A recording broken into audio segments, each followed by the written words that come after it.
Well, hello friends. How you guys doing today? Happy day to you. Wanted to tell you some incredible news that we got less than 24 hours ago.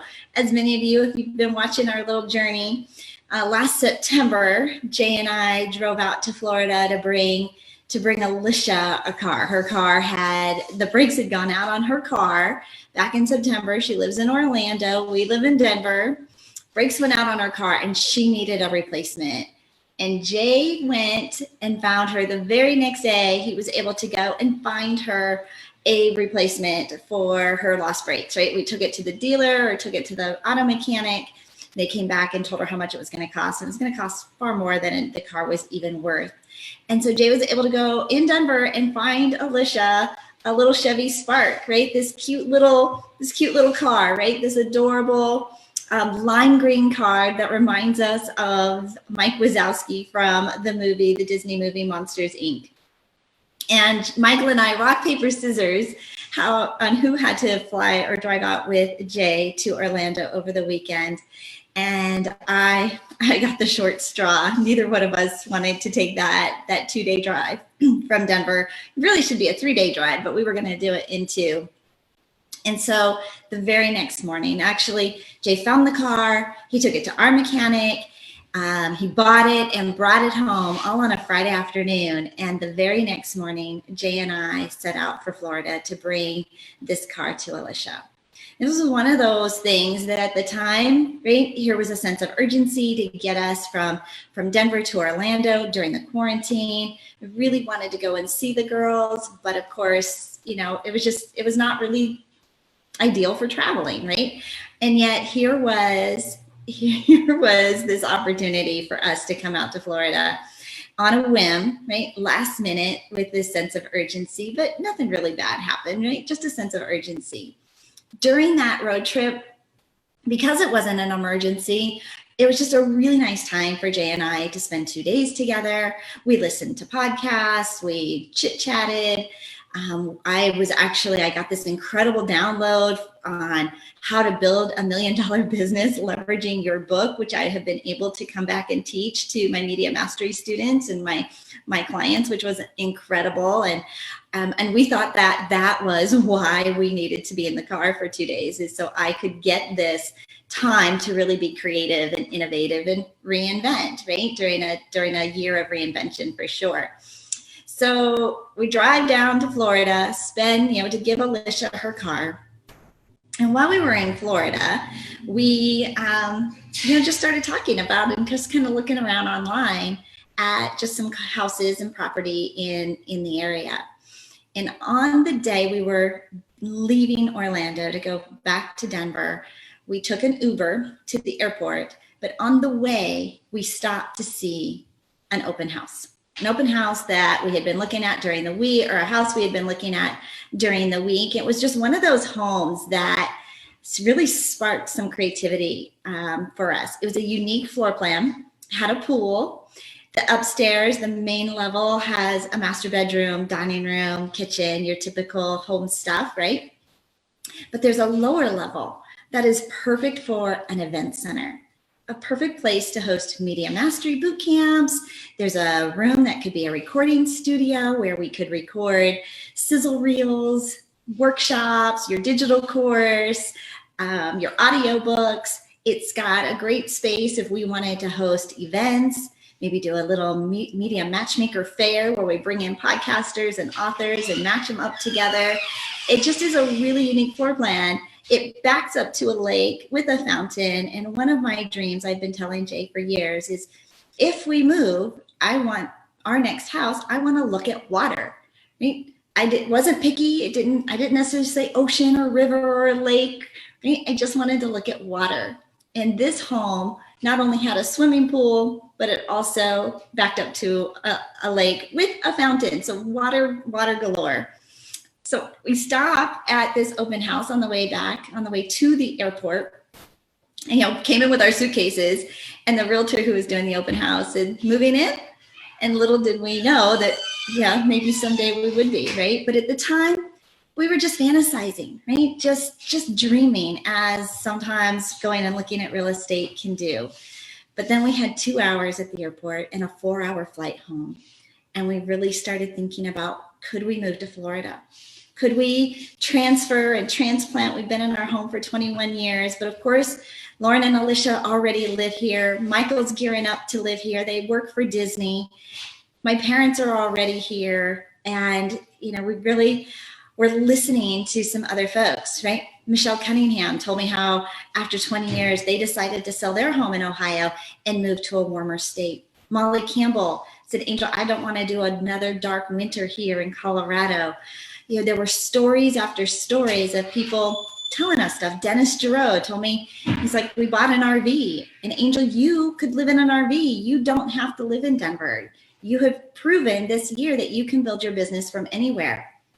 And so during that flight home, we thought, let's see if we could move to Denver. So we came home, called Brooke Hangst, our real estate agent, and she says, well, did you put an offer in on the house? Nope, we don't know how to do that. It's been over 20 years since we bought a house. She says, the first thing you need is to get a loan approval letter from a mortgage company. I'm like, good, we're on it, right? Done. So call my friend, right? I know several folks in the real estate or in the mortgage industry, called mortgage loan company number 1. And she said, Angel, you guys have been filing your taxes as entrepreneurs for the last 10 years, showing very little income on your tax returns. So no, you are not qualified. We will not give you a loan approval letter. Mortgage company number 2, Angel, you have been writing off all your income on your tax returns. You do not qualify for a mortgage. So no, we will not be giving you a loan approval letter. Mortgage company number 3. Nope, you have been writing off all your income. You do not qualify for a loan. So the house had already been sitting on the market for about 2 months at that point. And now we were told that in order for us to even get a loan approval letter, to even put in an offer, we would have to wait until February of 21, right? And this was September, right? This is September. So now we're going to have to wait September to October, November, December, January, February, 6 months before we can even apply, can even put in an offer for this house. So we kind of chalked it off and thought, you know what? This wasn't the house for us, but there probably is a house. There's another house. So let's sell our house anyways and go out to Florida, and we'll figure it out once we get here. So on a leap of faith, we decided to put our house on the market without having a home down here or in Florida to come to, but we'd figure it out, right? We just really felt like God's calling said, go to Florida, this sense of urgency to get us here, to see this house, right? Dangled this carrot in front of us that caused us to take action. We probably would have sat on it for a while. We had already been doing some updates and maintenance updates to the home and decluttering and doing some of that kind of stuff, but really kind of at a take it easy, kind of slow and steady little pace, right? So we decided we're going to put the house on the market anyways, and we're going to go to Florida and kind of roll the dice, right? Take our chances and see what God has in store for us in this next season of our life, being empty nesters. And, after raising our family in that beautiful home, and we had even said, we're walking around our home and said, this house needs a family, right? We raised our children here. Michael was 2 when we moved in. The girls were 6. They went to elementary school, middle school, high school. This is a great neighborhood to raise a family in, and this home needs a family. So we put the house on the market, and within 4 days, we found an adorable couple who was looking for a home to raise a family. They sent us a letter. They wrote us a letter with their offer that made Jay and I bawl, right? Just so emotional that they wanted to raise their family in the home that we raised ours and our children and grown up in this home. And it was a perfect home to raise a family, a great neighborhood, schools, parks, library, shopping, entertainment, trails for walking on and riding their bikes on, a cul-de-sac they could learn to ride their bike on. It was meant for a family. They wanted to be in really quickly, so we had 4 weeks to pack up everything, sold all of our furniture, because of course we don't know where we're going and what we're going to be moving into. and headed out on a very chilly little Tuesday morning, 3 cars, Jay in front, Michael in the middle, and me in the caboose. And we put all of our stuff into pods, and we took 3 days and drove out here, caravanned out to Florida. I had texted my mom and let her know we were coming, and that, you know, even though we didn't have a house, we were going to come out here anyways and see what doors God was opening for us. And I had said that if we get into this house, it would be God's miracle, right? There's no way, right? This dream house that we had found that had already been on the market now 2, almost 3 months now, would still be waiting for us come February. The man, the owner, was anxious to sell it. It had already been on the market. He was ready for it to go. He'd already had a couple of offers on it. And right, so, but we're going to come out of God's miracle, right? And see where he has for us, out of just complete faith in what God was doing in our lives. So we came to see the house, right? It was still on the market when we got here, and we came to see the house. We met with the owner. He let us come in. We brought the kids here, our kids here, to see the house. And we just spent an hour just walking through it and dreaming of, you know, the possibility of us being in this home, building my business from this home, building our next season of life from this home. And in the meantime, the mortgage company calls us and says, we might have a way for you guys to get into that house a little faster. So now this door has not yet been closed, right? The door has not been closed to this house. There might be a way for us to get into the house by the end of this year. So we decided to go on that journey and check that out, being very creative with financing and alternatives, and talking to my friend Wendy Labatt, who's brilliant at anything financial. She gave me some incredible advice. So now we're thinking the door's still open. So told Ron the door's still open, and now we're going down this path. So a week later, we have just knew that we were getting into this house, that doors were open for us. The mortgage company was going to come through. We were going to get into this house. We decided we were going to go to the beach. We'd been in Florida for a couple weeks now. And so we're going to take the day and go to the beach. We got the top down. We're cruising down the highway, got our lattes in hand, and just feeling on top of the world. And we thought, let's go see the house, right? The owner had left us the code so we could get in. So we texted him and said, we're just going to swing by the house this morning on our way to the beach. And he texts us back, I sold the house this morning. He sold the house. It crushed us. We had to pull over, right? Because we were just absolutely crushed. Everything up until this point was all about us getting in the house. The house had stayed on the market this whole time for us. All these creative things, God's miracle to get us out here, to show us the house. Everything was so seemingly random that could only be God's handiwork, right? So we named this God's miracle. So when he said, I sold the house, it didn't make any sense to us. That's my house, right? That's my house. Everything was leading towards this.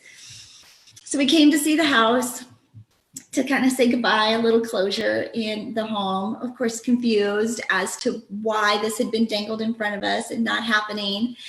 But here we go, right? We decided to trust God. And both Jay and I were at complete peace.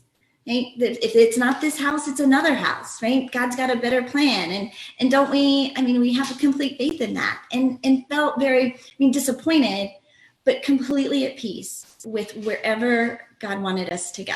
And he obviously wanted us out here in Florida for a reason and brought us out here. He's not going to leave us hanging. He's not going to leave us hanging.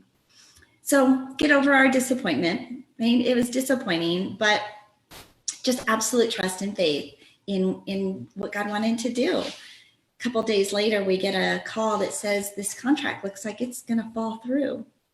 My friend Sharon, who's been trying to sell a house out in California, had called me and she says, Angel, my house has been in and out of escrow 7 times.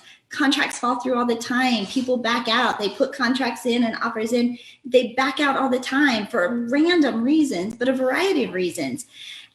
And so we thought, well, maybe this contract might fall through. So we were able to call our mortgage company and say, all right, we've got to speed this up. And he says, just wait, right? You guys are almost to February. Just go ahead and wait. Like, we can't wait because the house has a buyer and we need to be their backup offer. So the Wednesday before Thanksgiving, we were finally able to pull everything together and put an offer in on Dream House, on God's Miracle. We were so excited because we got it in like right under the wire before the holiday weekend and left it in God's hands, right? We were finally able to make an offer. We didn't quite qualify yet, but the mortgage company, the investors involved, they're like, all right, like, we're going to push this through for you guys. And so we've got all these people rooting for us, you know, the realtors, the buyer, like, everybody is rooting for us. The good news is, by having an offer on the house that he had accepted, it was off the market. So it was not on the market. It wasn't showing. They weren't having open houses anymore. It had a buyer, and now we had a backup offer on it. Well, we had to wait because this current offer, he had a closing date of December 4th. So we had to wait 10 days to see if he would cancel, if something was going to fall through, you know, if concessions were not going to be agreed upon. It was truly a waiting game of patience to say, we just had to wait. And there was nothing we could do at that point but pray and wait and wait and pray. Until 5 p.m. on Friday, December 4th. He didn't have an appointment, but we couldn't get the new contract signed until 5 p.m. on Friday, when that last one, that contract, had fulfilled its destiny, right? Fulfilled its date.